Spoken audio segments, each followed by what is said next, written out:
quelque chose en particulier à partager, quelqu'un a reçu un verset pour nous fortifier dans le Seigneur, ce sera toujours la bienvenue parce que peut-être un verset que toi-même tu as lu personnellement, ça t'a fortifié, ou bien ça t'a ouvert les yeux sur quelque chose, ou bien ça t'a rappelé quelque chose. Peut-être si tu le partages avec nous aussi, ça va nous éclairer, ou bien ça va nous donner aussi un rappel de quelque chose peut-être qu'on a oublié. Mais maintenant, s'il n'y a pas, bon, on ne cherche pas de se forcer pour inventer. Nous, on n'invente pas. Non. Soit on a, soit on n'en a pas. Voilà. Amen. Amen. Amen. Là, je voulais partager, dans la semaine, j'ai eu à recevoir de la visite dans mon travail. Oui. Bon, un ami qui m'avait appelé en fait au début de ma conversion. Bon, maintenant, on n'a pas vraiment de... On se voit quasiment plus, quoi. Chacun est dans son coin. Mais je sais qu'au début de ma conversion, en fait, c'est un ami avec qui j'avais parlé de 22h jusqu'à 6h du matin. Je crois que je vous en avais parlé. Et hier, elle est revenue. Et non, hier, j'étais en repos. Avant-hier, c'était jeudi soir. Jeudi soir, hein, non? Oui, et avant-hier, c'était jeudi soir. Non, c'était vendredi. C'était vendredi soir plutôt. Donc, ouais, jeudi soir, en fait, il est passé à mon travail. Et en fait, la parole, ce qu'elle dit est vraiment vrai. C'est-à-dire que les démons, quand il est chassé de toi, il va dans les lieux arides, il cherche du repos, il voit qu'il n'en trouve pas, il cherche 7 démons plus méchants et il revient à l'attaque. Et moi, en fait, quand il est venu, je l'ai perçu comme ça, à la fin, en fait. Parce qu'il est resté avec moi jusqu'à la fin de mon travail. Moi, je finis à 6h30. Il est resté donc de... Moi, je commence à 20h40. Il est venu vers 22h30. Donc, jusqu'à 6h30, on est resté au travail. Et puis... Waouh! Là, c'était plus... Directement, parce que moi, en fait, j'étais en train de lire la Bible. Je vois quelqu'un qui toque, qui sonne. Je vais, je regarde. Et j'avais pas vu que c'était lui. Il me dit, ah, je suis là, je suis venu te voir et tout. Et je dis, ah, vas-y, ben rentre. Ouais. On rentre, on commence à parler. On est resté jusqu'à la fin de mon service. Et puis, il voit la Bible comme ça, en fait, ouverte comme ça. Il me dit, c'est ça là? C'est ça que tu vas étudier quand tu vas étudier tes enfants? C'est ça? C'est ça? C'est ça là? Ça là? J'avais pas comme ça, sans regarder. Moi, je regarde, je rigole. Je suis un sourire comme ça. Parce que moi, quand c'est comme ça, je souris. Après, il me dit, ah. Je dis, c'est la parole. Je dis, c'est la parole. Il me dit, c'est ça. Bon, continue, hein. Continue. Et ensuite, moi, je rigolais parce que je disais, bon, après, on a commencé à parler. Il me dit, là, comment ça va? Je dis, ouais, ça va. Comment vont les enfants? Ouais, ils vont bien. La femme, ça va et tout. Et puis, de fil en aiguille, après, bon, moi, je savais qu'il voulait en revenir à là. Non, mais toi, il faut regarder les philosophes. Parce que toujours, vous, la Bible, oui, c'est bien la Bible. Mais la seule fois où on a parlé d'un livre, toi et moi, c'est de la Bible. Je dis, ouais, mais moi, je suis pas quelqu'un qui aime lire. Toi, tu es quelqu'un qui aime te cultiver, dans la philosophie, dans ces choses-là. C'est bien. Moi, à la base, je suis pas quelqu'un qui aimait lire. Je n'ai jamais vraiment aimé lire. J'ai dit, mais toi, tu aimes ça. C'est bien, c'est un don, c'est une grâce que tu reçois de la part de Dieu. Donc, toi, tout, c'est grâce à Dieu. Donc, toi, parce qu'à chaque fois, je faisais mes phrases, je me dis, donc, tout, grâce à Dieu. Après, lui-même, il parlait, après, il disait, grâce à Dieu. Après, il disait, ah, il rigole. Je disais, mais oui, c'est grâce à Dieu. Si on est sur terre, c'est grâce à Dieu. Si je peux lire, c'est grâce à Dieu. Si je peux manger, c'est grâce à Dieu. Parce qu'il y a des gens qui ne peuvent pas manger par eux-mêmes. Ouais. Donc, tout est une grâce de Dieu. Ah, donc, à chaque fois, grâce à Dieu. Je dis, oui, grâce à Dieu. Après, il parlait au téléphone avec sa copine. Après, il disait, bon, toi, pour me charrier, il disait, bon, je vais te passer papa pasteur. Papa pasteur. Il passe le téléphone. Sa copine. Après, je dis, ah, bonjour. Après, non, parce qu'elle m'avait dit bonjour. Parce qu'il était 1h du matin à ce moment-là. Et moi, je lui ai dit bonsoir.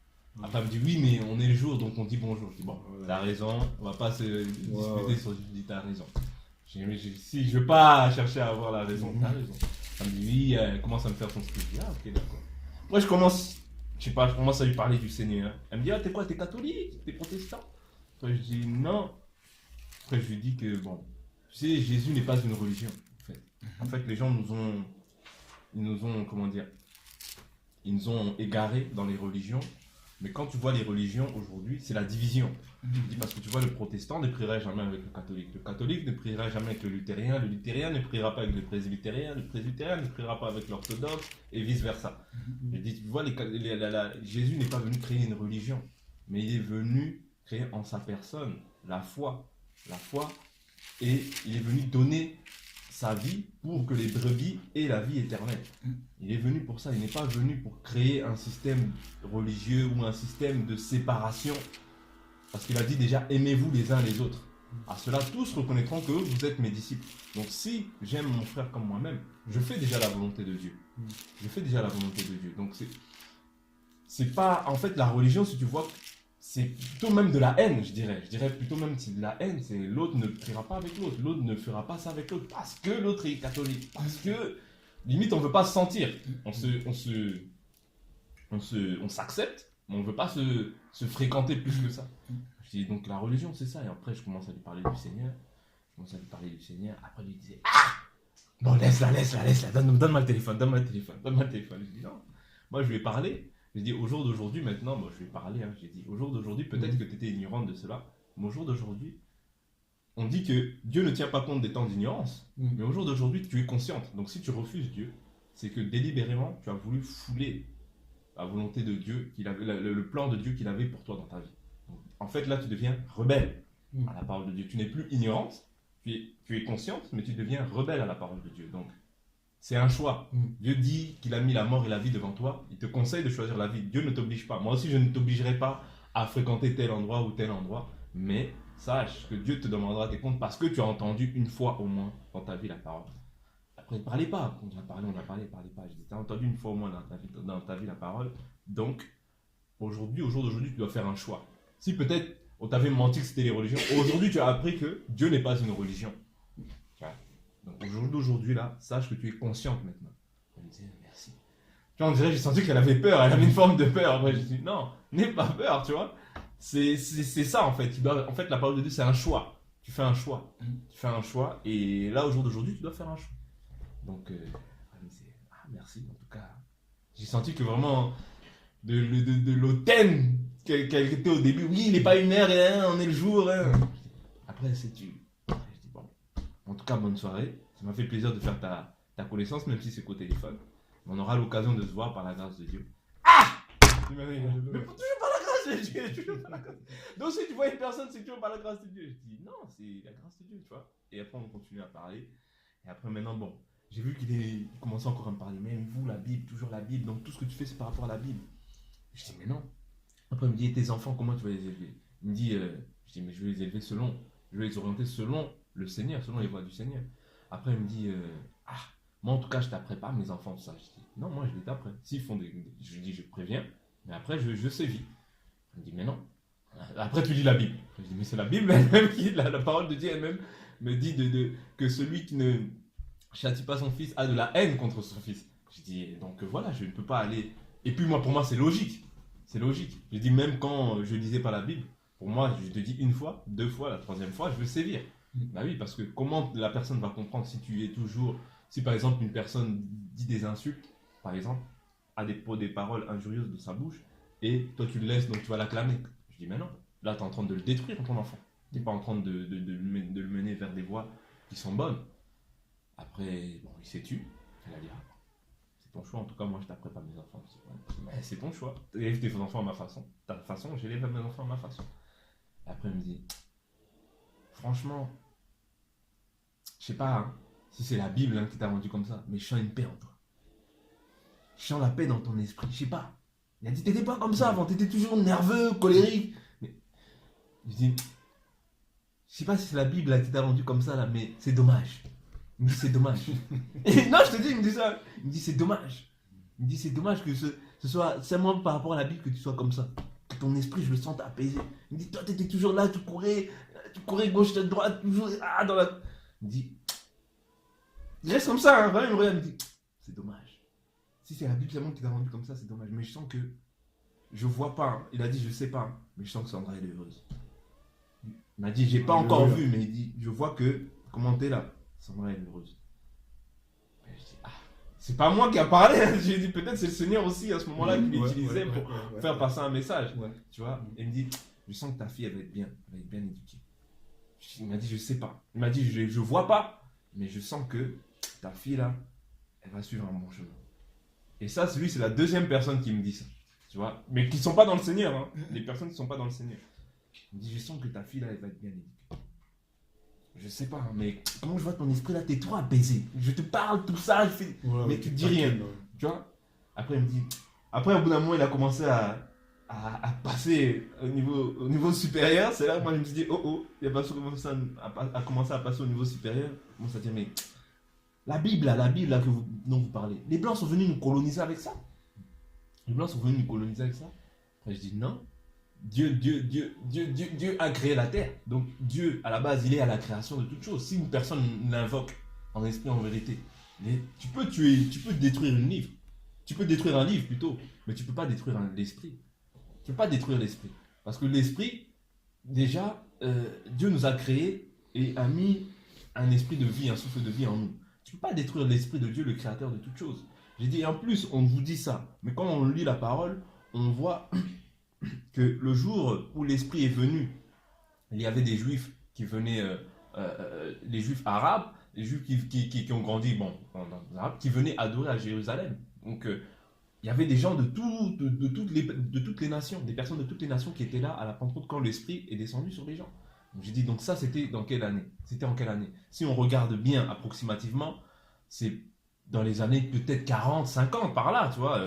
Je pense même pas, parce que Christ est mort en l'an 33 et demi à peu près, d'après ce que nous disent les autres. Donc ça devait être peut-être même en l'an 33 ou peut-être en l'an 33 et demi, tu vois. Donc de cette ère. Donc j'ai dit, c'est pas possible qu'on nous dise que oui, toi tu me parles des années 1400 ou des années, voilà, de ces années-là. J'ai dit, donc la foi est venue bien avant toutes ces choses-là. J'ai dit, maintenant, les catholiques, ils sont venus coloniser pour instaurer leur mode et leur façon de voir les choses, leur façon de voir la religion. J'ai dit, si tu me parles d'une religion, je suis d'accord avec toi. Mais si tu me parles de la foi, je ne suis pas d'accord avec toi, puisque la foi est venue, bon, moi, approximativement en l'an 33 et demi. Donc voilà, je dis, il ne faut pas dire n'importe quoi. Et je dis, même quand on voit l'eunuque éthiopien qui venait adorer, c'était un Éthiopien qui venait adorer où? Il venait adorer à Jérusalem. Donc, du fait qu'il venait adorer à Jérusalem, il a rencontré sur sa route le diacre Philippe. Donc, par là, il a reçu le baptême. Donc, moi, je suppose qu'il est parti aussi proclamer sa foi en retournant en Éthiopie. Les personnes aussi qui étaient là le jour de la Pentecôte, quand l'Esprit est descendu, ces personnes aussi qui sont parties répandre l'évangile parce qu'ils ont entendu l'évangile de Pierre. Je dis donc, il ne faut pas dire n'importe quoi. J'ai dit, avant de dire des choses, prends si tu ne sais pas, dis je ne sais pas. Mais dis pas des choses pour dire des choses. Il a dit, et tout ça là, en moins de 10 mois, tu as appris ça. Et tu connais les choses, hein. Et tu connais les choses, hein. T'as appris, tu dis ça comme si c'était de l'eau, tu vois. Il a beaucoup de gestuels. Ouais. Et tu dis ça normalement, hein. Non, c'est dommage. Après il dit, ton Dieu là, non, c'est dommage. Moi ton Dieu, je te dis, hein, s'il vient là, je lui mets ligne. Je mets ligne comme ça, allez viens. Je lui mets hypercute. Je disais même ça à Pierre, il vient, je dis non, je te dis, il a commencé à dire des choses comme ça, il a dit non. Moi, tu crois que moi, je peux avoir peur de mon Dieu là? Non. Oh, je mets ligne. Il va pas passer ici. J'ai dit, mais toi-même, tu n'arriveras même pas à te lever, mon frère. J'ai dit, tu sais, quand Dieu il arrive, qu'est-ce que c'est? Les gens ont peur. Ouais. Les gens ont peur. J'ai dit, lis le livre d'Exode 20. Les gens ont peur. Les gens vont dire, non, pardon. J'ai dit, tu pourras pas. Tu pourras pas, ton créateur. C'est ton créateur. Non, pas mon créateur. Pas mon créateur. Pas mon créateur. Et après, on a commencé, après, on continue à parler. Moi, j'ai laissé faire son speech, là. On a continué à parler. Et après, il y a un autre gars aussi qui dort des fois à l'hôtel, qui est venu, là, un arabe, qui s'appelle Mourad. Il me dit, Patrick, il parle de sa religion, là, encore. Il parle de sa religion. Ah non, c'est vrai, c'est pas une religion. C'est vrai, c'est pas une religion. Elle me dit, mais lui, il parle que de ça, hein. Il parle que de ça, donc, c'est pas la peine, quoi. Il parle que de ça. Et après, bon. Ça s'est terminé comme ça. De fil en aiguille, on parlait encore. Moi, je lui parlais du Seigneur. Mais quand une personne est fermée à son opinion sur certains points, après, il me dit, bon, à la fin, il a quand même dit, bon, peut-être qu'à la fin aussi, je servirai le Seigneur. Hein, parce que les gens, c'est toujours avant de mourir qu'ils commencent à servir le Seigneur. Et il dit, peut-être qu'à la fin aussi, je servirai le Seigneur. Je dis, peut-être, qui sait. Dieu, il fait comme il veut. Hein. Il peut t'utiliser maintenant comme il peut t'utiliser dans 10 ans. Peut-être qu'à la fin, tu serviras le Seigneur, qui sait. Il a dit, oui, parce que les gens, c'est toujours avant de mourir, on voit, ils se tournent vers le Seigneur. Je dis, oui, c'est vrai. Donc voilà un peu ce que je voulais partager avec vous. Et en fait, quand je l'ai vu, j'ai vu ce passage de Matthieu 13, je crois. Oui, c'est ça, effectivement, Matthieu 13, on a partagé la dernière fois. Matthieu 12, pardon. Matthieu 12, 43. Ouais, c'est le même qu'on a partagé la dernière fois. Hein. Il dit que lorsqu'un esprit impur est sorti d'un homme, il traverse des lieux arides, cherche du repos et n'en trouve pas. Alors il dit, je retournerai dans ma maison d'où je suis sorti, et quand il arrive, il la trouve vide, balayée et ornée. Il s'en va, prend avec lui 7 autres esprits plus mauvais que lui. Il entre dans la maison, s'y établit, c'est la dernière condition de cet homme, est pire que la première. Il en sera de même pour cette génération mauvaise. Et moi en fait, je me suis dit parce que nous on a l'impression que c'est peut-être un esprit, mais un esprit n'a ni os ni chair. Donc c'est toujours, il va toujours utiliser un homme. Moi en tout cas, le Seigneur m'a montré que c'est toujours la même personne que Satan a utilisé. Mais en fait, moi je me dis, c'est aussi un test, c'est une épreuve auquel le Seigneur me soumet pour voir si je suis ferme dans ma foi. Tu vois, moi je l'ai vu comme ça, hein, je l'ai perçu comme ça. D'ailleurs, même Sandra, elle a eu le même problème cette semaine. Et je lui ai dit, elle était un peu énervée. J'ai dit, non, t'énerve pas. T'énerve pas, c'est un test aussi que certes, il y a la personne qui est utilisée par Satan, mais par la permission de Dieu. Tu vois, c'est une volonté permissive de Dieu. Parce que rien n'arrive si Dieu n'a pas permis. Dieu permet ces choses-là pour voir aussi si nous grandissons dans la foi, si nous sommes fermes dans la foi. Et j'ai dit, toi, quand tu ne mords pas à l'hameçon et que tu réponds par la parole, en fait, tu repousses Satan. Tu repousses Satan, les pensées de Satan qui veut te faire croire, qui veut te faire accepter. Parce que moi, si j'acceptais, je dirais, ah mais en fait, c'est peut-être vrai. C'est peut-être vrai. Mais comme il voit que, parce que moi, comment je me suis dit que, comment cette parole m'a fait tilt, je me suis dit que, ah, là, il est passé au point de dire carrément, je fais une ligne, ton Dieu, je mets un hypercute. Je dis, ah, là, il a sauté une étape. La première fois, c'était juste le téléphone, on a parlé, il a vu que j'étais ferme. Il est revenu d'une autre façon, avec un peu plus de niaque, voilà, de niaque et de dédain, en fait, pour le Dieu que je sers. Et voilà, et je me suis dit, waouh, quand même, au point de... Moi, je respecte les gens, c'est-à-dire que même si je priais pas, j'aurais jamais pu dire à quelqu'un, même si je sais qu'il prie des dieux étrangers, jamais dire, oui, ton Dieu qui vient, je me suis dit, waouh. Et après, j'ai prié pour lui. Je me suis dit, Seigneur, pardonne-le parce qu'il ne sait pas ce qu'il fait. Tu vois, il ne sait pas ce qu'il fait. Et voilà, je sais que tu tiens pas tu ne tiens pas compte des temps d'ignorance. Donc pardonne-lui. Mais j'ai prié pour lui parce que, et c'est ce que c'est ce que j'ai dit à Sandra. Je lui ai dit, mais Sandra, il faut que tu pries pour ces personnes-là. Parce qu'elle, en fait, il y a une personne qui est morte là, qui a perdu son enfant. Parce que ses parents étaient partis en Allemagne à un mariage et ils l'ont laissé avec une nièce à elle ou quelque chose comme ça. Maintenant, ils ont retrouvé l'enfant est mort. Par la suite de ça, tout le monde maintenant était là à aller là-bas, à aller chez la dame là, parce qu'en fait c'est une collègue de l'école.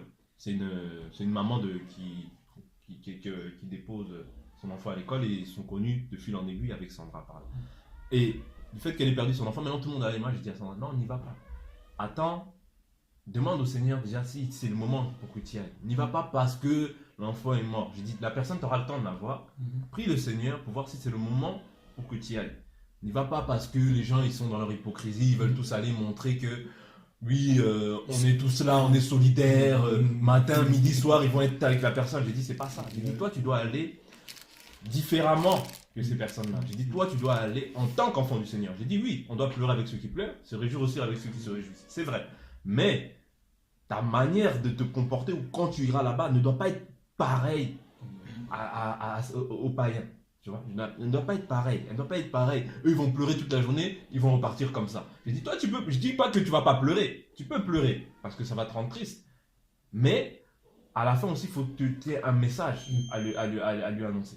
C'est pas simplement tu pars comme ça, tu pleures, tu ramènes de la nourriture ou toutes ces choses que les gens font. En fait, par hypocrisie, je dirais, parce que généralement, ils le font pas. Ouais. Généralement, ils le font pas et ils l'ont jamais fait. D'ailleurs, ils l'appellent peut-être jamais et ils l'ont peut-être jamais appelé.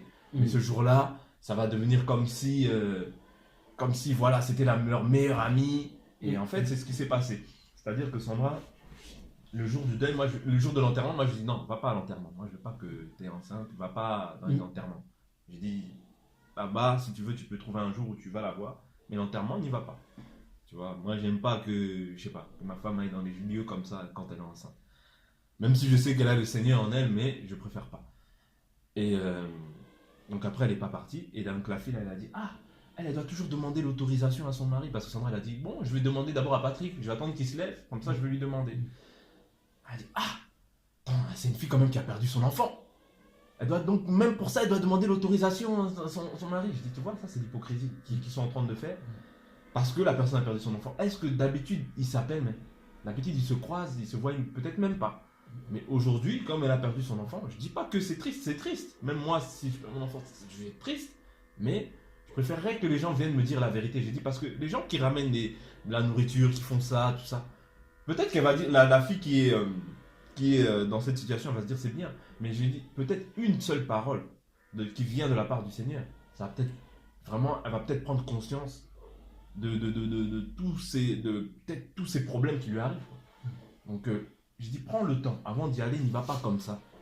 Et un message à lui faire passer. C'est certes, tu peux pleurer avec eux, mais et un message, ne va pas comme tout le monde va. Eux, ils y vont peut-être dans l'hypocrisie, dans le sens, pour la caresser dans le sens du poil, mais toi, n'y va pas comme ça. Toi, tu es un enfant de Dieu, si tu va avec un message à lui faire passer à la suite de ça. Tu vois. Et donc après, Sandra, en fait, vu que la dame, la fille, l'a critiqué, après, elle est partie la critiquer chez tout le monde. Et en fait, la fille qui est partie la critiquer, elle est partie la critiquer auprès de sa tante. Mais elle ne savait pas que c'était la tante de Sandra. Et quand il parlait, après, elle a dit, la tante, elle écoute, après, elle a dit, à la fin, elle a dit, mais tu sais que c'est ma nièce? Ah bon? Ah! Je vais aller lui dire tout ce que tu m'as dit. Ah! Mais non! Ne lui dites pas, ne lui dites pas, ne lui dites pas. Tu as vu ça? Et il y a une fille là qui est venue dire ça à Sandra. J'ai dit, Sandra, maintenant, elle a été énervée. Après, j'ai dit, non, pourquoi tu t'énerves? J'ai dit, non, c'est au contraire, tu dois être dans la joie. Parce que toi, en fait, tu te soumets pas parce que moi je t'ai dit soumets-toi à moi. Non, c'est pas ça. Tu te soumets parce que tu aimes le Seigneur et que tu veux faire la volonté du Seigneur.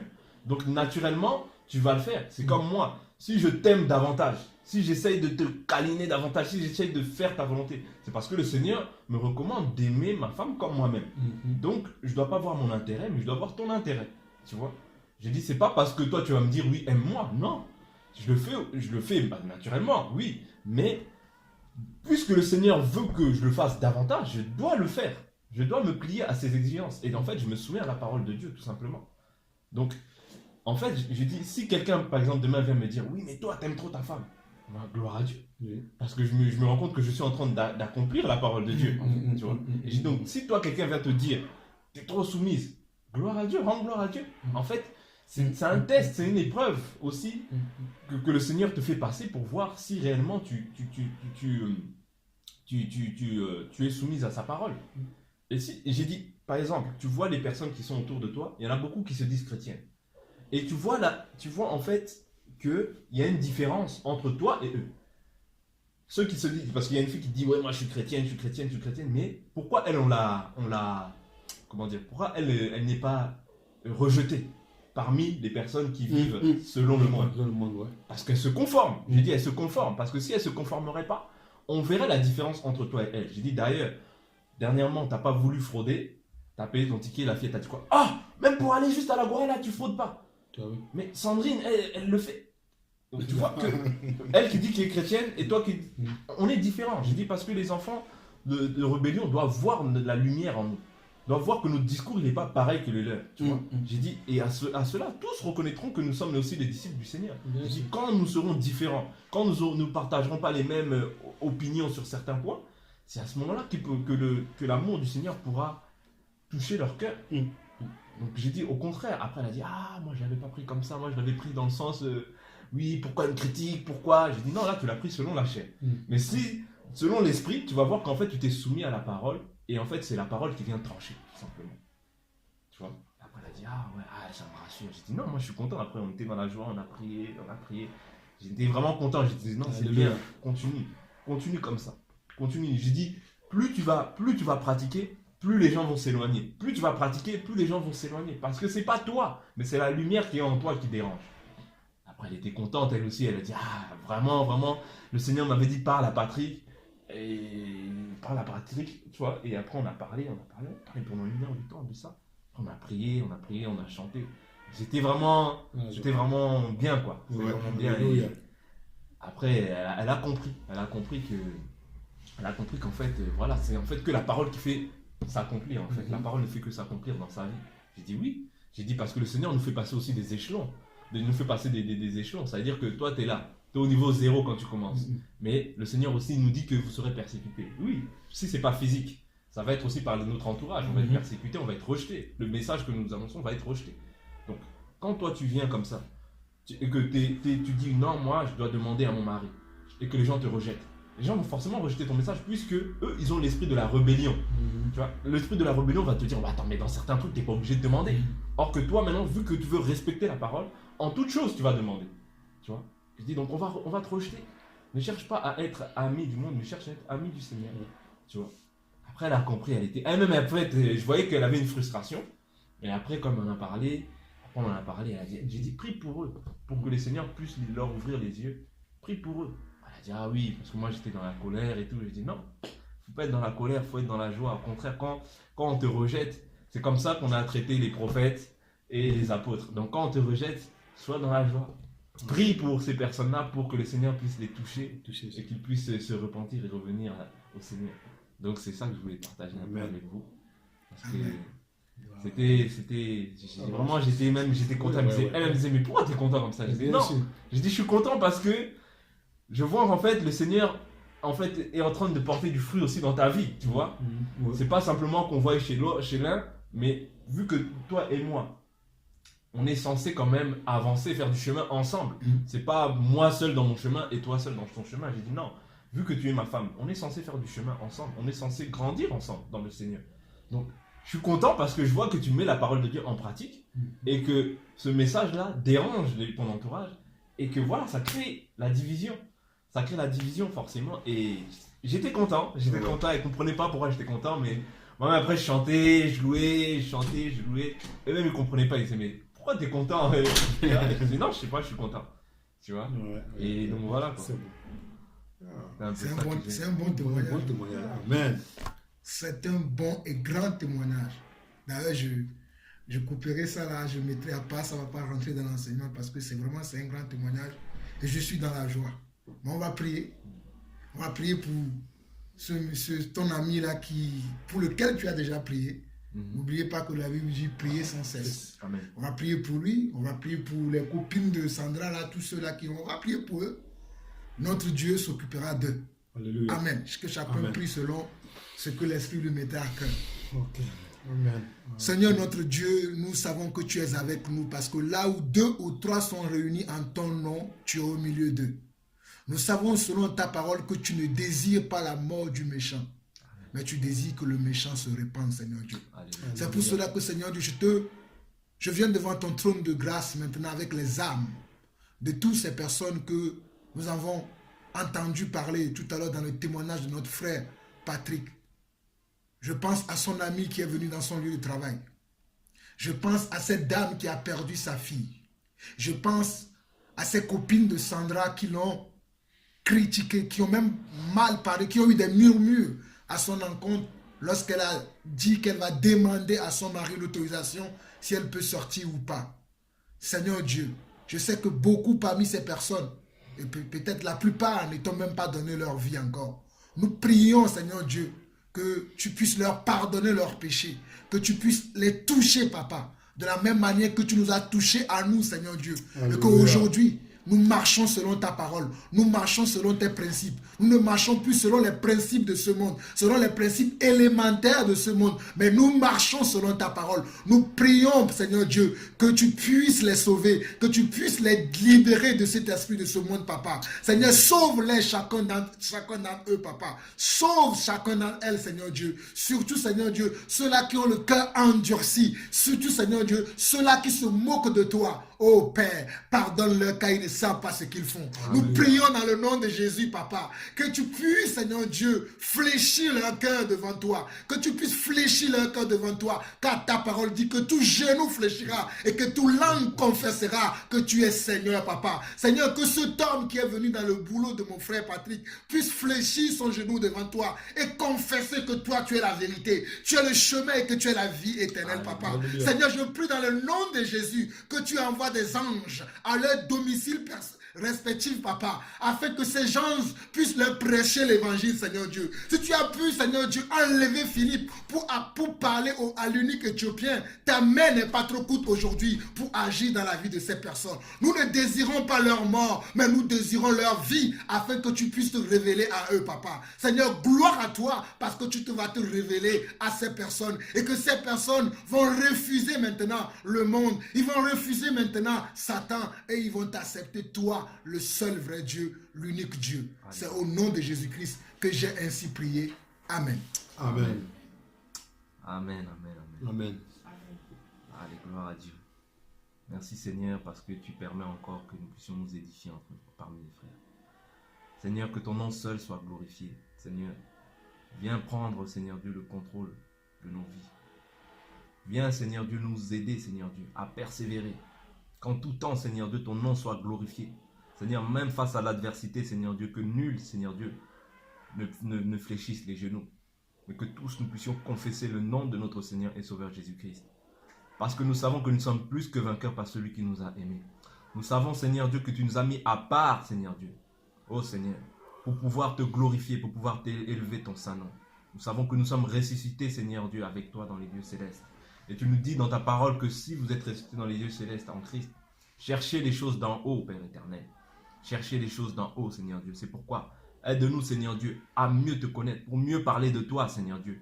À mieux te servir, à mieux t'adorer, à mieux te glorifier, Seigneur Dieu. Afin que le monde, Seigneur Dieu, voit en nous la lumière, Seigneur Dieu, qui a lui dans les ténèbres, Seigneur Dieu. Pour éclairer tout homme, Seigneur Dieu, dont nous faisions partie et qui étions perdus, Seigneur Dieu.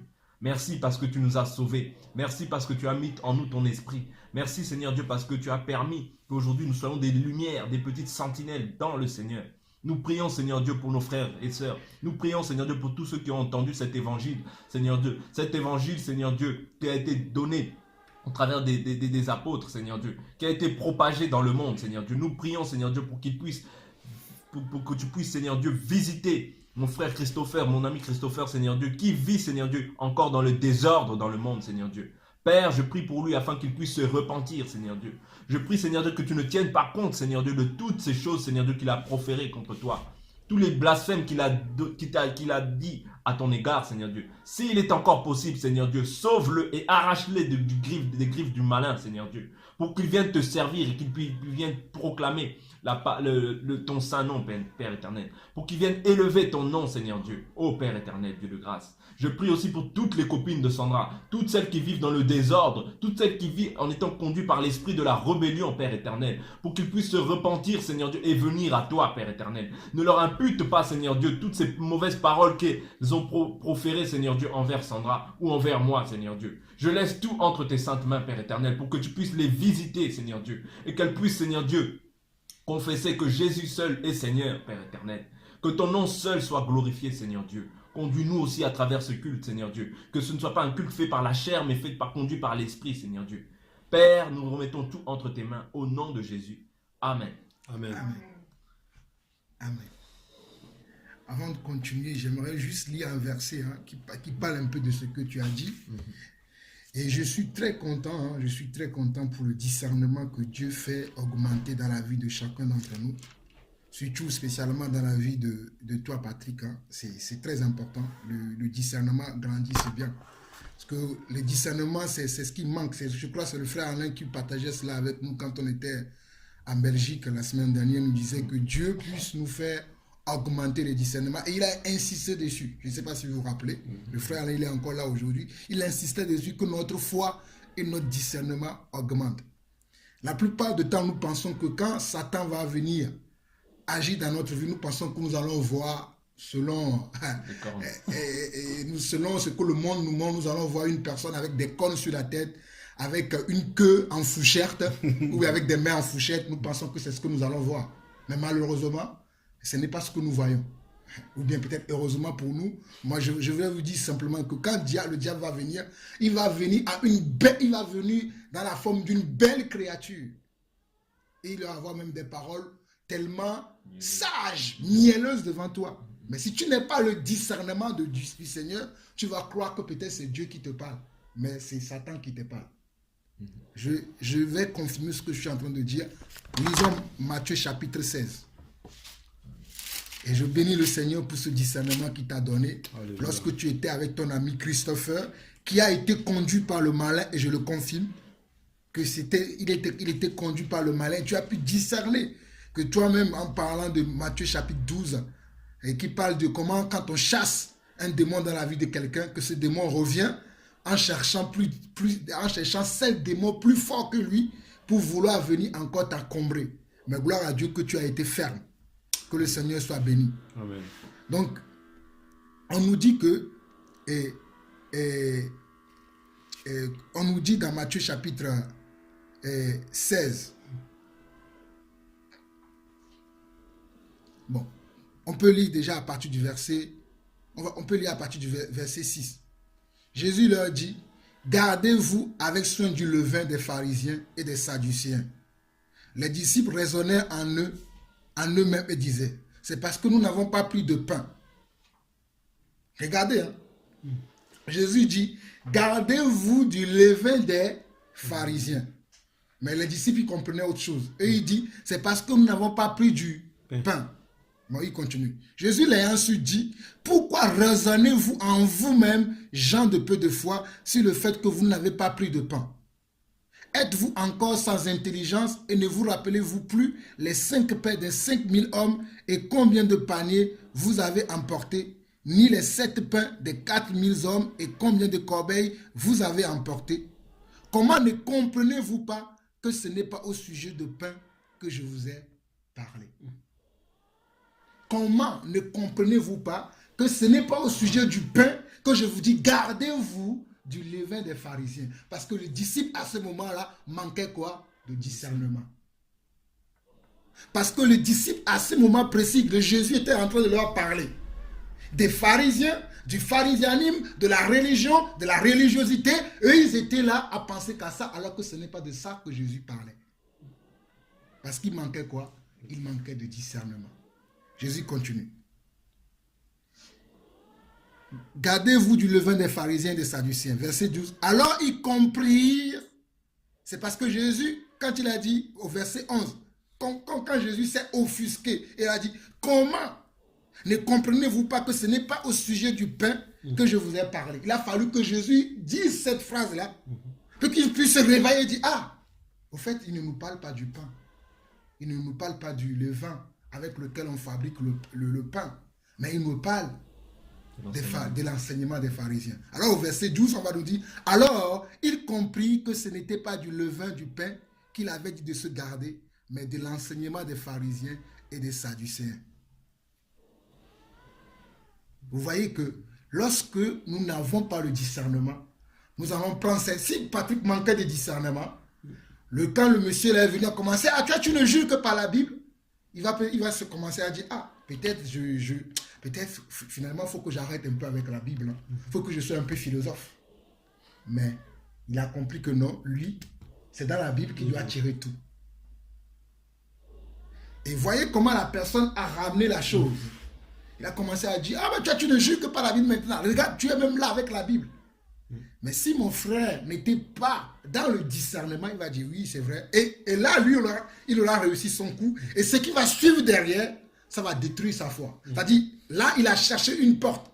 La première porte qu'il a essayé d'ouvrir, tu ne jures que par la Bible. Si lui, il a dit non, là, la porte est ouverte. Et là, il va enchaîner avec d'autres choses qui vont détruire la foi qu'il y a en lui.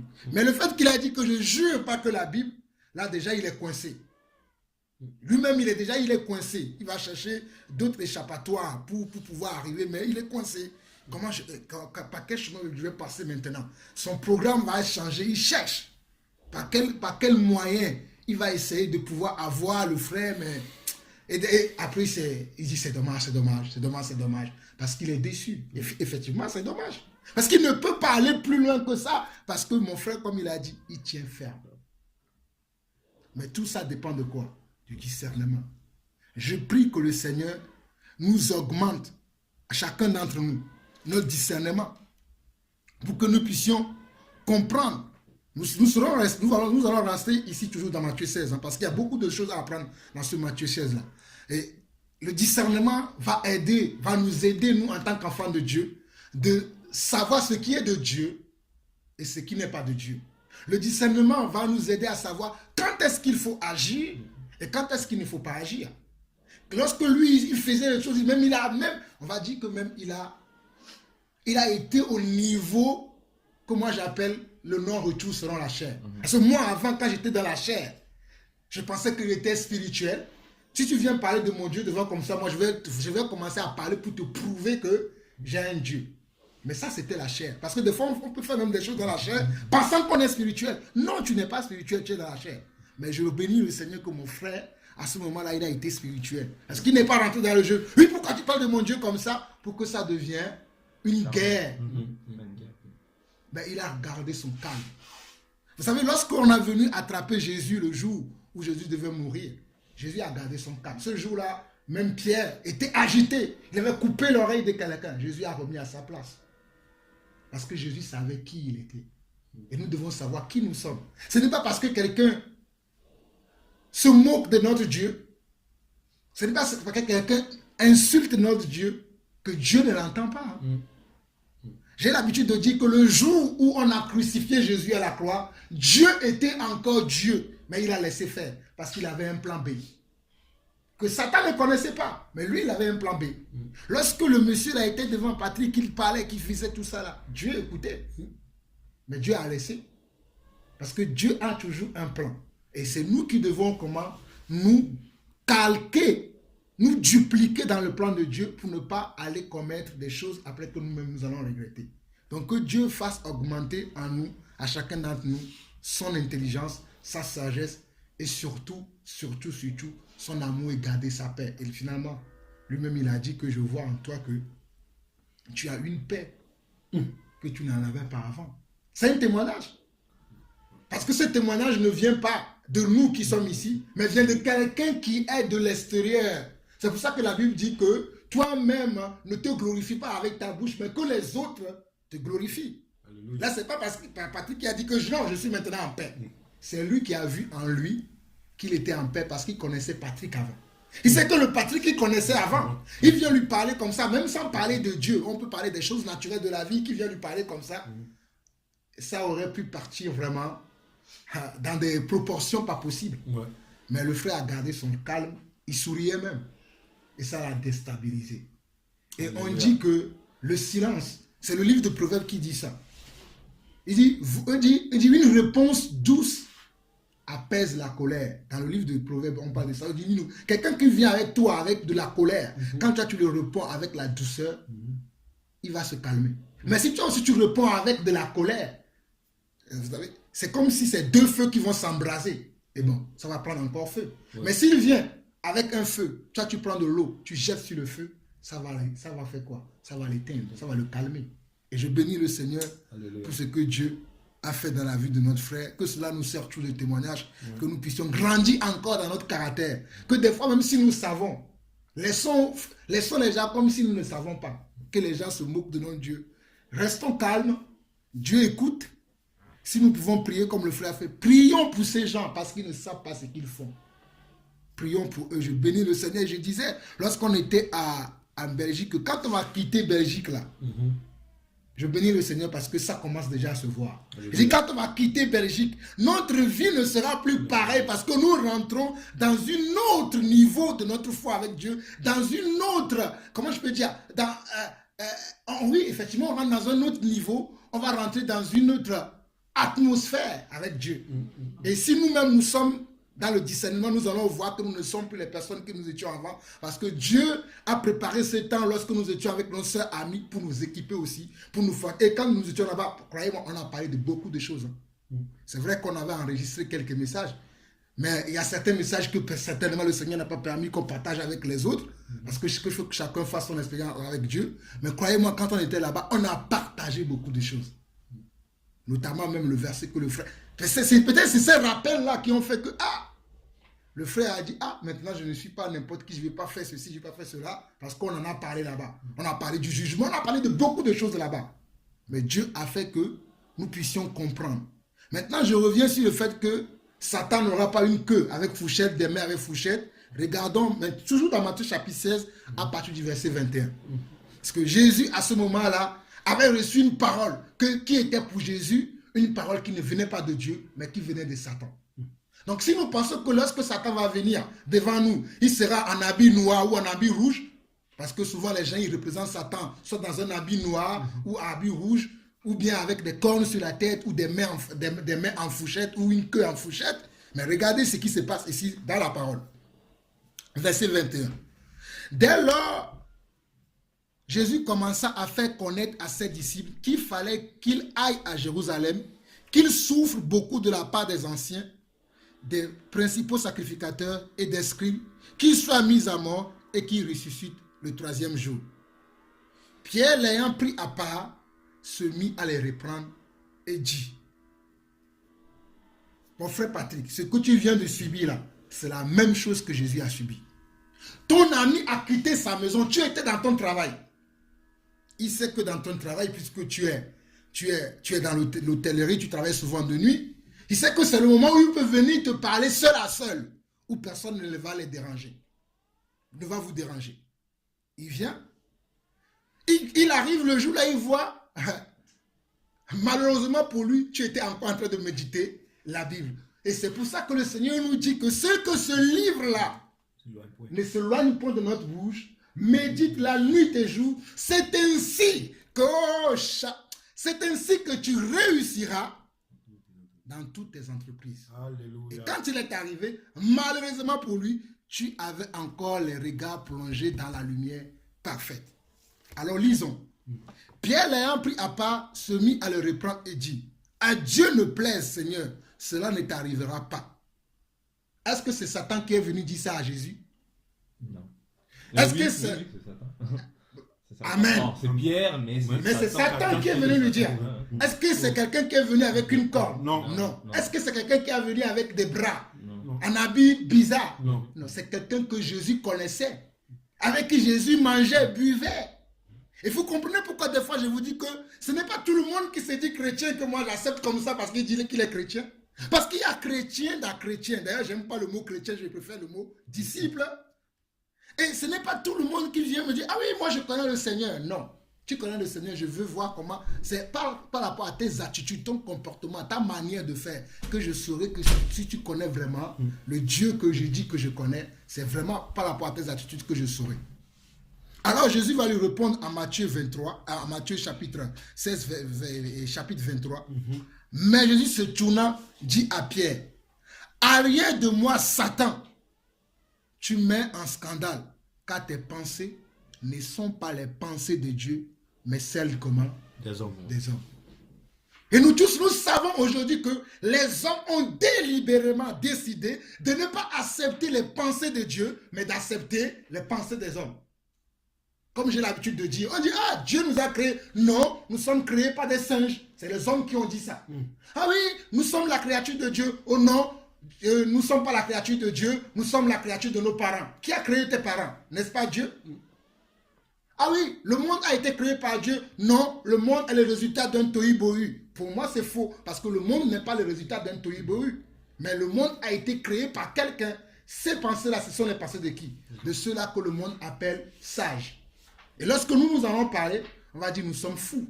Et Dieu va dire que non, sa folie est supérieure à la folie des hommes. Mais moi, je préfère la folie de Dieu qui est supérieure à la folie des hommes. Je préfère la sagesse de Dieu qui est plus forte que la sagesse des hommes. Je préfère la connaissance de Dieu qui est au-dessus de la connaissance des hommes. Je préfère... Oh, mes frères! Alléluia. La folie de Dieu. Quand la folie de Dieu embrasse quelqu'un, il devient surnaturel. Amen. Personne ne le comprend sinon son Dieu. Il devient quelqu'un qu'on ne peut plus attraper. Il devient quelqu'un qu'on ne peut plus tromper. Il devient quelqu'un qui est hors du commun. Amen. Et nous sommes des personnes hors du commun. Amen. Et je bénis le Seigneur que de plus en plus, nous voyons cela en nous et mes frères. Je vous assure que si nous tenons ferme, nous allons bouleverser ces nations. Nous allons bouleverser ce pays. Nous allons changer beaucoup de choses, à commencer même déjà par chez nous. Et ça commence déjà. Ça commence déjà. Regarde comment le frère tout à l'heure a dit qu'avec sa femme après. Des fois, nous voulons voir des grands miracles. Mes frères, nous voulons voir un grand miracle. Ce qui s'est passé là, c'est aussi un miracle. Gloire à Dieu que mes frères, ils se sont rendus compte, ils ont prié, ils ont adoré le Seigneur. On dit, la Bible dit que celui qui est fidèle dans les peu de choses, Dieu le fera voir de grandes choses. Toi qui veux voir déjà des grands miracles, dans le peu de miracles que Dieu fait dans ta vie, qui fait qu'au lieu de t'énerver, il te libère de l'esprit de la colère. Tu as d'abord, peut-être comme tu n'as pas vu, comme tu n'as pas vu ton pied pousser, ta main pousser, de l'argent rentrer sur ton compte en banque, pour toi ce n'est pas un miracle. Mais moi je ne prêche pas pour les gens qui prêchent pour l'argent vient sur leur compte. Moi je prêche pour les gens, oh mes frères, qui vont rentrer au royaume des cieux. Amen. C'est là que nous avons notre compte. C'est là qu'on va voir comment nous avons pu travailler dans ce monde. C'est là le trésor véritable, où la teigne, où la rouille ne détruisent pas. C'est là, c'est cet évangile-là que moi je prêche. Oh, gloire à Dieu. Je ne prêche pas l'évangile où on te dit, ah, tu vas voir, tout le monde va te suivre, tout le monde va te croire. Moi, je veux même que tout le monde me déteste. Parce que quand les gens te détestent, c'est là que ton signe. Le signe, oh, le Seigneur a dit, les signes que les gens sauront que vous êtes mes disciples, c'est parce que entre vous, vous vous aimez, entre vous, vous marchez selon la parole. Amen. Et les gens voient que vous êtes différents. C'est parce que vous avez quelque chose en vous, un trésor. Et si nous voyons dans ce verset, ce n'est pas un homme avec une queue en fourchette, ni des mains en fourchette, ni des cornes sur la tête, ni le 666 sur le front, ni sur sa main qui est venu parler à Jésus. Mais Jésus a pu discerner qu'à ce moment-là, ce n'est plus son ami Pierre qui lui parlait, ce n'est plus son frère Pierre qui lui parlait, mais c'était l'autre qui lui parlait au travers de Pierre. C'était juste ce que je voulais ajouter pour que nous puissions faire attention à ce moment, parce que croyez-moi, merci Seigneur. Retournons à Matthieu chapitre 4. Ce matin, je priais, je disais, Seigneur, quand on va venir ici, que ta volonté soit faite, que nous ne commençons pas tout de suite dans l'histoire de notre Dieu. Et je vois que Dieu a prévu quelque chose. Amen. Matthieu chapitre 4. Verset 11. Nous savons que dans Matthieu chapitre 4, c'était Satan aussi qui se manifestait, qui parlait à Jésus-Christ. Mais vers le verset 11, on dit quoi? Alors le diable le laissa, et voici des anges vinrent auprès de lui, auprès de Jésus, et le servirent. Mais alors le diable le laissa. Dans Luc chapitre 4, on va nous dire que, dans Luc chapitre 4, on va nous dire que le diable le laissa jusqu'au moment favorable. Allons dans Luc chapitre 4 maintenant. Luc chapitre 4. Parce que Satan, il ne laisse, il n'abandonne jamais. Jamais. Si, je vous dis mes frères, Satan, c'est quelqu'un qui ne se fatigue jamais. Je veux nous dire que nous aussi, nous ne devons pas nous fatiguer. Parce que le Seigneur nous dit, ne vous lassez pas du faire du bien. De la même manière que nous ne nous lassons pas du faire du bien, c'est de la même manière que nous ne devons pas nous lasser de nous comporter comme selon la Bible.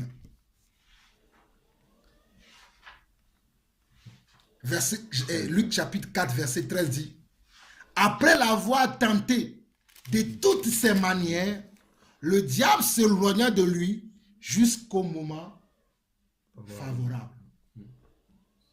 Il y a marqué jusqu'à une autre occasion. Voilà. Ouais. Belle, comment je veux dire, belle expression aussi. Jusqu'à une autre occasion. Parce qu'il va chercher une autre occasion où il va revenir pour te disqualifier, pour te faire sortir de la course. Vous savez, c'est une ligne, lorsque les gens qui sont en train de concourir pour les titres de champion, tout ça là, ils sont tellement attentifs pour attendre juste le top départ et ils se lancent. Mais si le top départ s'annonce et qu'ils ne sont pas partis, certainement qu'ils ne seront pas les premiers de la course. S'ils étaient en train d'être étourdis, d'être dans la distraction, en train de regarder autre chose, et quand on a lancé le top départ, ils ne sont pas partis, ils ne vont pas arriver à bon port. Et de la même manière, nous aussi, le top départ, c'est quoi? C'est la parole de Dieu. Soyons attentifs à cela. Ne soyons pas distraits par quoi que ce soit, mais restons concentrés sur la parole de Dieu et avançons selon que l'Esprit du Seigneur nous conduit. Que le Seigneur bénisse chacun d'entre nous. Soyons en alerte, soyons fermes et soyons vigilants, car le diable s'est déchaîné pour détruire les enfants de Dieu. Moi, je prie que cela ne soit pas moi, ni vous, mais que chacun lui-même se défend lui-même. Moi, je ne peux pas me défendre pour vous. Je prierai pour vous, hein. Mais des fois, je ne serai pas avec vous. Le Seigneur n'était plus avec les disciples lorsqu'il avait quitté la terre. Mais les disciples étaient confrontés tout le temps à certains problèmes. Mais c'est parce qu'ils connaissaient leur Dieu qu'ils étaient comment? Fermes. Donc, soyons fermes. Amen. Je ne sais pas si quelqu'un a quelque chose d'autre à ajouter avant qu'on ne continue maintenant notre enseignement sur le Seigneur. Alléluia. Ah, la sœur Anne veut dire quelque chose. On t'écoute, la sœur. Par rapport au travail, quoi. Et la dame que j'ai, elle s'appelle Masse Constance. Elle est d'origine Guadeloupe, des Antilles comme ça. Bon, il y avait c'est un chrétien, quoi. Un monsieur qui est dans leur quartier là-bas. Là. Et elle disait que. Elle m'a dit, mais que je suis pas une là. Elle m'attendait. Elle dit, mais est-ce que Dieu peut parler? Je dis, mais pourquoi tu demandes ça? Parce que le frère qui est venu ici m'a envoyé les tapis là. Parce qu'il y avait un tapis qu'ils ont mis dans leur assemblée là. C'était découpé, donc on peut coller ça et puis là, ils ont enlevé ça pour remplacer à un niveau quoi. Et il a voulu apporter ça à la femme là, pour mettre ça dans sa maison. Et quand elle a mis, elle dit qu'elle a fait exprès quoi. Pour lui demander, mais combien tu veux que je te donne? Elle dit qu'elle a fait exprès, pour savoir. Après, il a dit non, mais tu peux me donner 70 €, hein. Il dit, le frère là, elle dit oui. Je dis, mais je ne comprends pas. Non, mais il ne fait rien. Quand il vient comme ça, il me fait quelque chose. Il a des fois des trucs, il y a quelque chose qu'il doit demander après. Et alors, il me dit que il y a une femme là, elle n'est pas chrétienne quoi, à cause de sa maison là. Comme elle est grosse, elle a été opérée quoi, ils ont enlevé la graisse dans son ventre, tout ça, je ne sais pas. Là, lui, il vient dire à la femme là que Dieu lui a dit de prier pour cette dame là. Et il lui a dit que non, c'est pas vrai, que Dieu ne peut pas te parler à toi comme ça. De gêner pour la dame. Donc la dame, Madame Constance, dit que non, elle ne croit pas.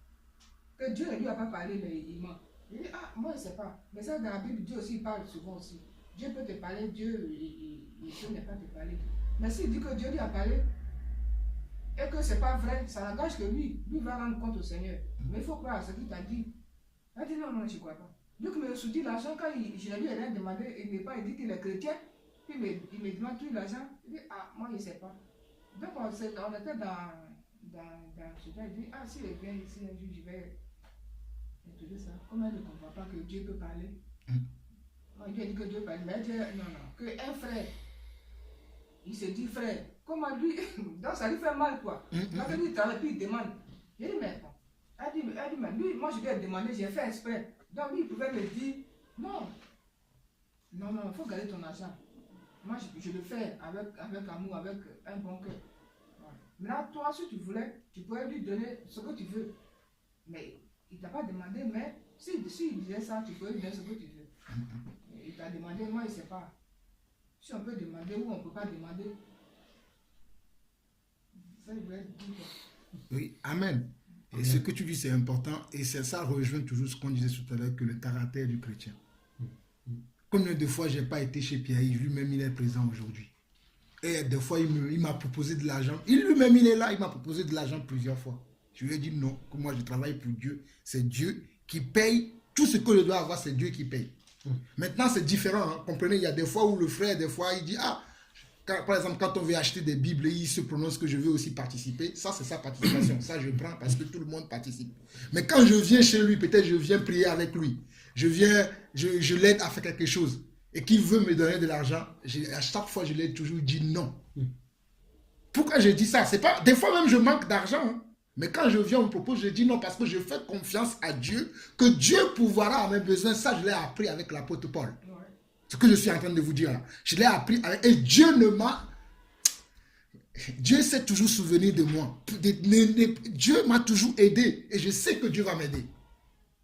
Mais je sais aussi que Dieu veut qu'on soit dans le don de libéralité pour aider les autres frères qui sont dans les besoins, ou bien pour qu'on puisse participer à l'évangélisation, pour que d'autres personnes aussi puissent entendre l'évangile. Parce qu'il y avait les autres aussi qui aidaient l'apôtre Paul à pouvoir aller dans d'autres villes, dans d'autres nations pour prêcher l'évangile. C'est dans ce sens-là que des fois, quand les frères veulent faire des choses, j'accepte, ou bien quand il y a un frère dans le besoin, on doit aider ce frère-là, oui. Mais si c'est pour m'aider moi personnel, moi je dépends du Seigneur.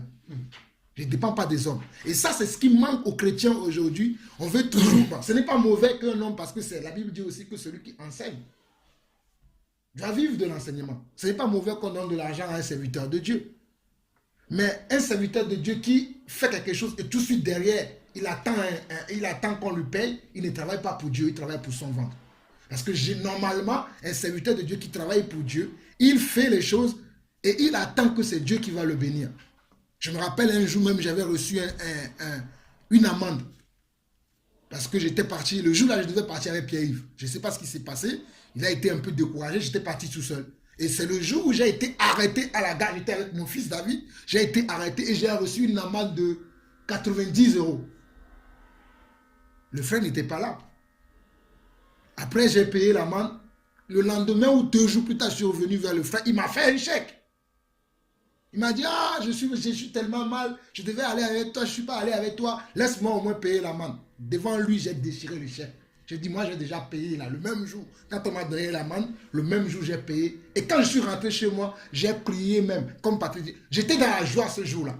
Mais pourtant, c'était la honte parce que les gens m'ont vu quand je suis arrivé à la gare. J'ai commencé à crier comme d'habitude. Répentez-vous ceci. Les gens étaient là, il y avait certains même qui disaient, crie encore, crie encore, crie encore. Lorsque les policiers étaient là, ils disaient ça.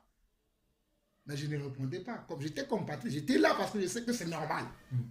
C'est ce qui m'est réservé en tant que serviteur de Dieu. Après, je suis rentré chez moi. J'étais content d'avoir Pâques parce que la Bible dit qu'on doit être content quand on participe aux souffrances de Christ. J'étais même content de pouvoir subir cette injustice-là. Je n'ai pas volé, je n'ai pas tué, je n'ai pas insulté quelqu'un. Je suis juste venu dire aux gens que répentez-vous de vos péchés. Je sors avec une amende, avec de la honte. Après, même quand ils m'ont laissé, ils ont appelé, parce que quand ils me laissaient, je dis, moi quand je vais sortir, je vais aller encore prêcher dehors. En sortant, ils m'ont dit, si tu vas aller prêcher dehors, nous avons déjà appelé d'autres polices qui t'attendent là-bas. Donc quand je suis sorti, je n'ai pas pu ouvrir ma bouche, je suis rentré avec mon fils. Et bien j'étais rentré dans la joie. C'est ça. Et tu me parles de cette personne qui vient aider quelqu'un avec des choses que ce n'est pas lui-même qui a acheté. Alors, la personne même à qui il soutient de l'argent, c'est quelqu'un qui est même handicapé. Et il se dit chrétien. Vous voyez comment, quand on te dit que être chrétien, ça nécessite beaucoup de choses. Il va prendre des vieilles moquettes qui ne lui a... Combien de fois on ne m'a pas donné des Bibles, moi? Dernièrement, on était chez un frère, le frère Patrick était avec moi. On m'a donné plus que 5 Bibles. Le jour J même, j'ai donné 2 à Patrick, 2 ou 3. Le reste, je suis rentré à la maison. Après, je les distribué. Les Bibles, là, quand on était parti en Belgique, il y en avait une qui était restée dedans et que j'ai donné à la sœur amie. J'ai pris l'autre que nous-mêmes nous achetons tous les mois. J'ai donné aussi une avec. Mais les 5 Bibles là que le frère m'a donné, le frère qui m'a donné m'a dit, je sais que tu as l'habitude de distribuer les Bibles. Je te donne. Alléluia. Moi aussi, je suis parti, je l'ai donné. Je ne suis pas parti le vendre parce qu'on m'a donné gratuitement. Moi aussi, je le donne gratuitement. Même les Bibles que nous-mêmes nous achetons, on cotise l'argent, on s'achète, on le donne. Mais on le donne, je ne le vends pas. Et quand je le donne, souvent quand je vais le donner aux gens, je dis, si vous n'avez pas envie de lire, ne le prenez pas pour le jeter après. Parce que c'est des personnes de bonne volonté qui ont contribué à cela. Si vous n'avez pas envie, ne le prenez pas. Ne le prenez pas, je suis juste fait genre aux gens. Ah, moi aussi je vais faire genre que je m'intéresse à la Bible, après je vais le jeter à la poubelle. Non, vous jetez l'argent de Dieu. Vous jetez la grâce de Dieu. Et regarde le monsieur là qui va aller ramasser les vieilles tapis, les vieilles moquettes des gens, qui va aller le mettre dans la maison de quelqu'un d'autre. Il va dire, je vais prendre 70 €. Où est son cœur de service là-dedans? Et la Bible dit que tout ce que nous avons reçu, les dons que nous avons reçus, déjà il nous dit de ne pas s'ingérer dans les affaires d'autrui. Le monsieur là, il va s'ingérer dans les affaires d'autrui. Tu prends une moquette, des vieilles moquettes que tu veux mettre dans la vie, tu le mets gratuitement et puis tu t'en vas. À la limite, tu prends un verre d'eau, tu bois, c'est quelque chose et puis tu t'en vas.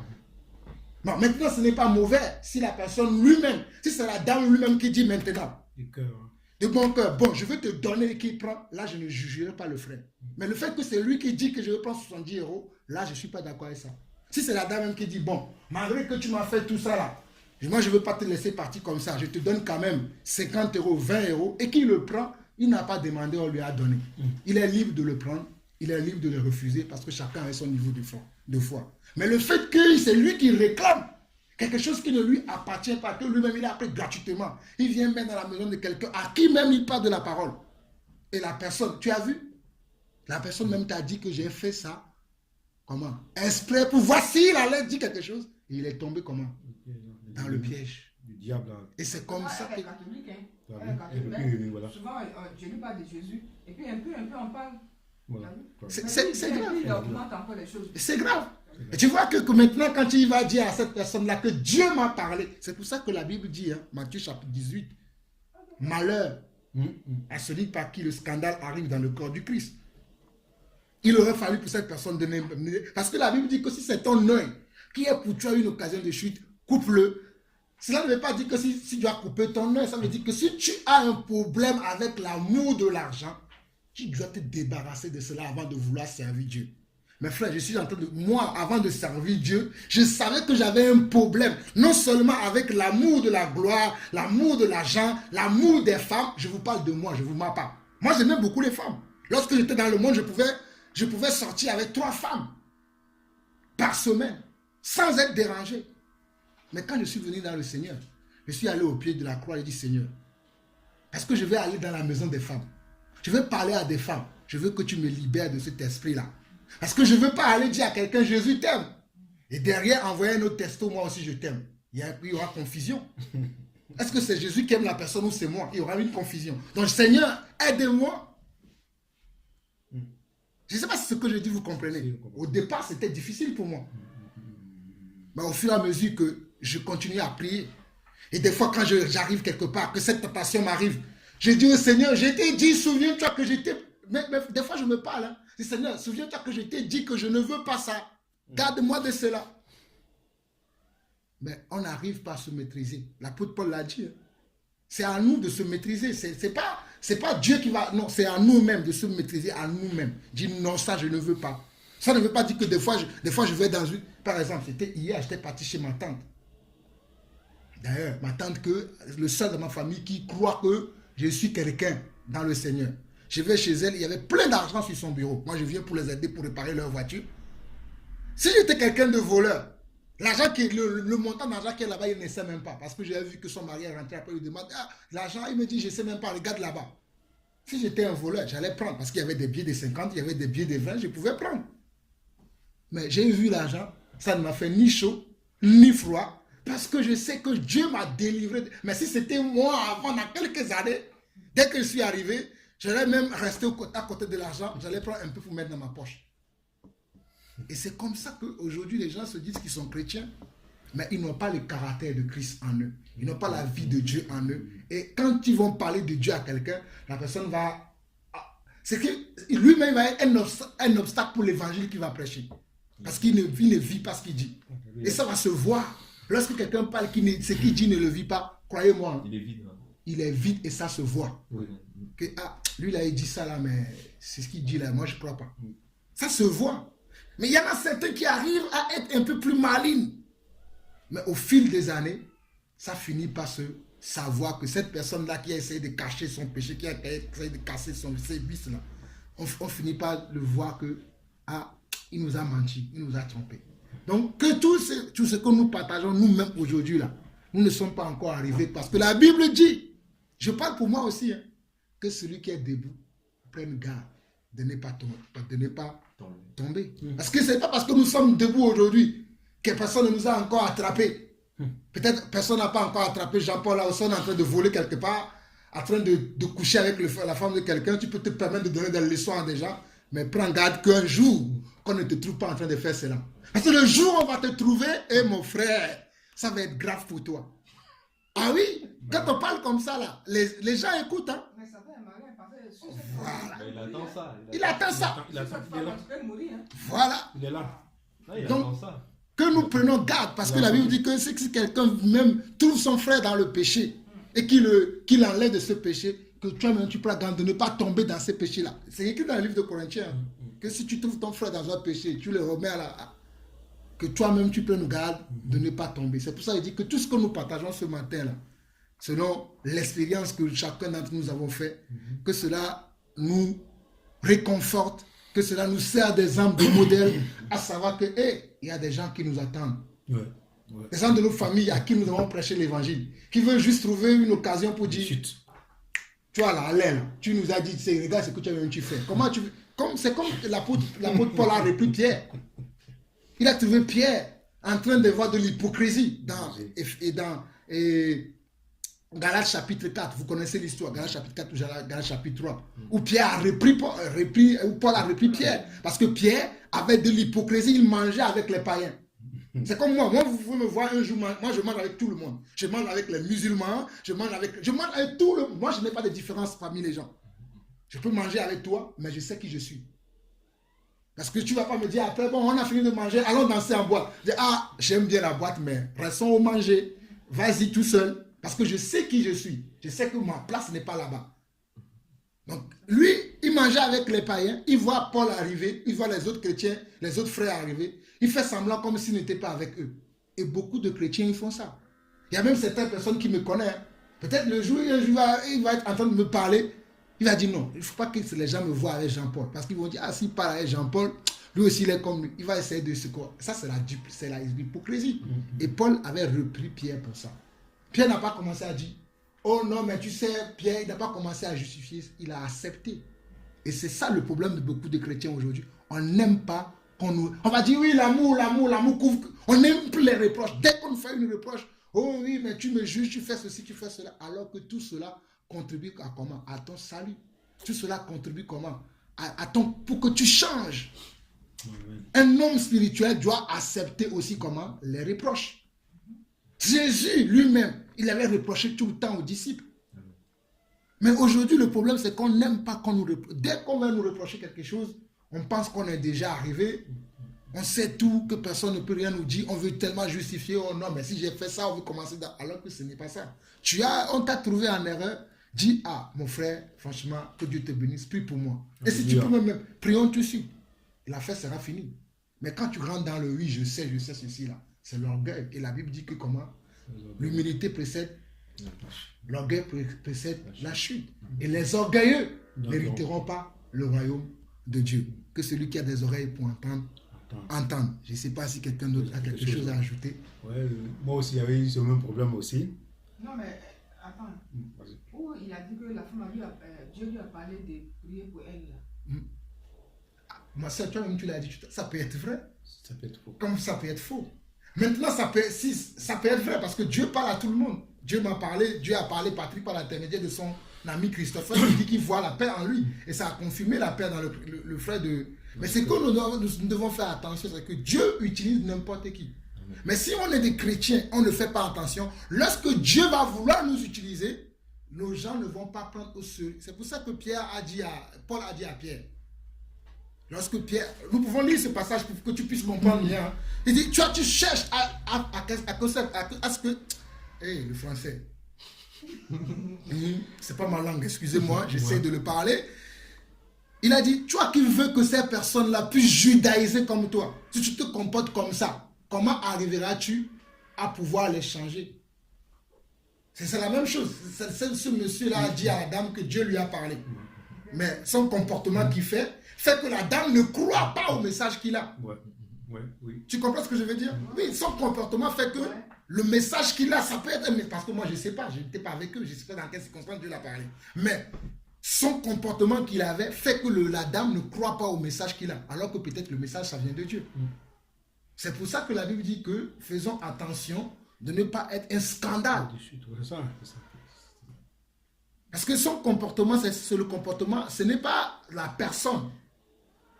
D'ailleurs, la dame t'a dit, ben, lui qui me soutient de l'argent, il me dit de Dieu ne peut pas lui parler. Tu vois? À cause de quoi? À cause de son comportement. C'est pour ça qu'on doit faire un effort de travailler sur notre caractère. Quelqu'un peut être dans le péché, Dieu peut le parler. D'ailleurs, on a vu plusieurs fois les gens dans le péché, là, Dieu les a parlé. Parce que quand tu es dans le péché, Dieu va te parler pour que tu changes. Dieu va te parler pour que tu te répandes. À un moment donné, si Dieu te parle, tu ne te répands pas. Dieu ne te répands pas. À un moment donné, il t'abandonne. Là, l'esprit de quoi vient? L'esprit d'égarement pour que tu crois au mensonge. Donc, on ne peut pas dire, moi je ne peux pas dire, selon la Bible, que Dieu ne lui a pas parlé. Je n'en sais rien. Toi-même, tu l'as dit. Si c'est Dieu qui l'a parlé, et que lui, malgré qu'il a fait n'importe quoi, la dame ne veut pas prier, il portera la charge. Maintenant, si ce n'est pas Dieu qui l'a parlé et qu'il a menti, c'est encore plus grave. Ça veut dire qu'il a menti. Et nous voyons dans la Bible que beaucoup de prophètes ont fait ça. Pour te donner l'exemple, il y a beaucoup de prophètes à qui Dieu n'a pas parlé. Mais ils ont dit, ainsi dit l'Éternel. Et la Bible nous dit, comment saura-t-on que ce que la personne a dit, ce n'est pas Dieu qui l'a dit, quand la chose ne s'accomplira pas. Donc je ne sais pas dans quel contexte il a pu dire ça à la femme, je ne sais pas ce qu'elle a dit exactement, est-ce que ça a passé, ça on va rentrer encore dans d'autres choses pour suivre vraiment la chose, pour savoir si ce que c'est Dieu qui a dit ou c'est Dieu qui n'a pas dit. Mais chose est que Dieu peut parler à tout moment, à n'importe qui, même à un animal, parce que Dieu a utilisé une ânesse dans la Bible, donc c'est à nous, il a utilisé même un corbeau qui allait nourrir un homme. Le corbeau venait avec la viande. Il donnait la viande à Élie. Donc, si Dieu peut utiliser un animal, pourquoi il ne va pas utiliser un homme? Mais nous, les hommes que Dieu veut utiliser, j'aime beaucoup ça. Tout à l'heure, quand Patrick priait, il disait ça. Ce sont des phrases que j'utilise dans ma prière. Plusieurs fois, je dis, Seigneur, aide-moi à ce que je puisse mieux te connaître, pour mieux te servir et mieux te représenter. Parce que si moi, je dis que je connais Dieu, et je viens représenter Dieu de la mauvaise façon, la personne à qui j'ai représenté Dieu de la mauvaise façon va aussi partir et va représenter Dieu aussi de la mauvaise façon. Amen. Parce qu'il va reproduire que ce qu'il a vu ou ce qu'il a entendu. Amen. On reproduit soit ce qu'on est ou ce qu'on a entendu. Amen. Mes frères, ne nous trompons pas. La Bible dit, ne vous y trompez pas vous-même. On reproduit soit ce qu'on est ou ce qu'on a entendu. Mais qui sommes-nous et qu'est-ce que nous reproduisons? Amen. Amen. Je n'ai plus rien à ajouter. Amen. Je vous laisse la parole chacun Amen. à son tour, selon que l'Esprit vous le Un met à homme ne cœur. peut donner que ce qu'il a Il y a reçu. reçu. Tu ne peux pas donner plus. Ah ouais. Bon, moi aussi, comme je vous l'ai dit, je crois que 2 semaines, 3 semaines passées, je partais au Pôle emploi et puis bon, j'avions de 9h. Je suis monté dans le bus. Il y a des bus communaux gratuits là. Je suis monté dedans. Et puis rapidement, il y a une jeune fille qui descendait. Elle était assise tout à fait au fond. Puisqu'elle descendait, je devais même prendre sa place. J'étais resté avec mon fils là. Donc, au moment où je m'apprêtais à m'asseoir net, j'ai vu un portable. Vraiment un beau portable. Qui est allumé, tout ça. Beau portable. Et j'ai fait comme ça. Je vois la petite Emma qui traversait la route. On le prend l'autre bus. Alors, automatiquement, j'ai pris. Et je suis allé directement au chauffeur. J'ai dit à monsieur le chauffeur, voilà, la demoiselle qui monte dans le bus là-bas. C'est elle le portable. Il m'a regardé de haut en bas et il a repris le portable. Mais malheureusement, le bus était déjà parti. Donc tout le monde est resté calme à me regarder. Donc lui, il a pris, il dit, bon, il est arrivé à la direction, il va remettre le portable. Donc en descendant, il y a un monsieur qui me suivait, qui me dit, ah, vraiment, vous êtes honnête. Il dit, mais comment vous ne me connaissez pas, vous me dites que vous êtes honnête. Il dit, mais ça se voit en vous, dès que vous avez eu le portable, directement, donnez le portable au chauffeur. Mais lui, depuis qu'il connaît la valeur d'un portable, il sait que, et la perte des portables, c'est que vraiment on ne rend plus les portables. Quand tu perds quelque part, que ce soit au travail, au bureau, dans le RER, on ne rend plus. Celui qui t'a enlevé la puce, et le portable t'appartient. Moi, je lui ai dit non, je pourrais le faire aussi. Je suis un humain comme tout le monde, même ceux qui le font, je suis comme eux. Mais j'ai la crainte du Seigneur. C'est à cause de Dieu que j'ai rendu. Il me dit, ah, c'est à cause de Dieu. Je dis, mais effectivement, c'est à cause de Dieu. Parce que, qui m'a vu? Personne. Même toi, tu ne m'avais pas vu. Je pouvais prendre le portable, l'éteindre, le mettre dans la poche, descendre tranquillement. Et qui m'a vu de plus? C'est le Seigneur qui m'a vu. Mais tout ce que je dirais aux gens, que oui, servez le Seigneur comme ça, comme ça, comme ça, il me dira toujours hypocrite, hypocrite, hypocrite, hypocrite. Et ce, j'ai payé ça plus tard. Donc, pour ne pas que le Seigneur ait la haine contre moi et tout, à cause du Seigneur que j'ai envoyé. Il dit, mais, ouais, ce que vous dites, c'est vrai, mais est-ce que c'est sûr que le chauffeur aussi va remettre? Il dit, mais là, ça engage que lui. Moi, j'ai fait selon la volonté du Seigneur. Je peux le prendre. Il m'a dit vraiment que Dieu vous bénisse. Vraiment pour vous donner vraiment un bon exemple. Ah, je vous envie. Et non, remercions tous le Seigneur. Et puis, on s'est quitté. Voilà ce que je voulais ajouter. Amen. Amen. Amen. Ce sont des bons témoignages. Ça. Ouais. Et aussi, bon, je veux encore ajouter, même aujourd'hui, monter dans le RER là. Et je posais la question, je dis, mais, parce que depuis la semaine passée, la mort du camarade qui n'est plus sur cette terre-là. Donc je disais que bon, il y arrivait un ami qui arrive. Avant ça, il disait, on va aller à Orléans, bon, on discutait un peu. On échangeait quoi. Puis j'étais là. Et après, moi, j'ai même parlé à Patrick au téléphone. Voilà, jusqu'à. Et puis bon, aujourd'hui, je sais pas. Je crois que c'est le Seigneur qui est là. J'ai dit à Anne. Bon, hier, il y a un autre ami qui arrive aussi. Qui dit, bon, on va s'organiser jeudi, par exemple. On va s'organiser. Et aller à Orléans, on va voir son petit frère pour la voiture et tout, ben, d'appeler, tout. Bon. On a dit, bon, d'accord, il a appelé son petit frère, il a dit, bon, il va réfléchir, voir si on pourra partir. Mais aujourd'hui, j'étais là. Et puis, elle dit, ah, mais ça ne sert à rien d'aller à Orléans. Je dis, pourquoi? Non, ça ne sert à rien parce que je crois que tous ceux qui aujourd'hui sont sortis de la ville où nous étions, ce serait une occasion où les gens viennent en chair pour se retrouver. Ah, telle personne à tel côté, telle personne, j'ai envie de le voir. Donc, tout le monde viendrait là. Et puis, ce serait la chair. Ce ne serait plus, tu vois. Nous, aujourd'hui, on n'est plus maintenant dans leur camp. Si on arrive là-bas, bon, on va arriver en chair. C'est-à-dire, on va essayer de parler. Ah, vraiment, c'est vrai, Julien était un bon garçon. Il faisait tout. Oh, là, l'hypocrisie va commencer à grandir. Il voit des choses. Il voit plein de choses. Moi, je trouve que ça ne sert pas. Attendons après. Parce que tout le monde, on veut, il ne veut pas, il n'est plus sur cette terre-là. Les gens diront des choses. Et quand il vivait, il avait moins de camarades. Les gens parlaient bien comme mal. Mais aujourd'hui, ils diront toujours des choses. Donc, ça ne sert à rien de partir. Même s'il y a une proposition de véhicule ou bien de quoi, de trucs de gratuit, de navette pour aller à Orléans, nous, il n'y a pas. On laissons le Seigneur nous guider. Ici, après, on peut partir, retrouver sa femme ou quoi. Je crois qu'on doit partir. Automatiquement, elle m'a dit, mon oui, gloire à Dieu. Donc, c'est pour partager aussi à vous, pour dire que vraiment, le Seigneur, il parle à tout moment. Amen. Quand il veut. Voilà. Amen. Ton témoignage rejoint un peu le témoignage. Ouais, c'est pour ça que j'ai souri quand il me parlait de Sandra qui devait aller. Donc, j'ai commencé à suivre. Voilà. De ne pas aller. Voilà. Oui, ouais. Effectivement, voilà. C'est vrai que la Bible dit que vaut mieux aller dans les maisons de deuil que dans les maisons de joie. Ouais. Mais il faut savoir que il faut que le Seigneur te conduise à y aller. Parce que ce n'est pas parce que tout le monde y aille que moi aussi je dois y aller. Souvent dans les maisons de deuil, j'entends souvent les gens, ils viennent, ils donnent des témoignages. Oh, c'est quelqu'un, il était ceci. Mais souvent, ce sont des témoignages charnels qui ne sont pas vrais. C'est juste pour flatter l'ego des gens. On vient, on dit même ce mot-là, repose in peace. Des fois, on dit qu'il repose en paix. Mais la personne reposant en paix parce que lui-même, il a semé la paix avant de mourir. Mais nous, les hommes, on va dire ça. Bref, on ne va pas rester sur ce genre de choses. Que toutes ces choses-là nous servent de leçon pour qu'on puisse travailler encore davantage en profondeur dans le caractère de Christ à chacun d'entre nous. Parce que vaut mieux le peu dans la dignité que beaucoup, mais pas dans la dignité. Vaut mieux peu avec l'Esprit de Dieu que beaucoup avec l'Esprit du monde. Que celui qui a des oreilles pour entendre, entende. Amen. Amen.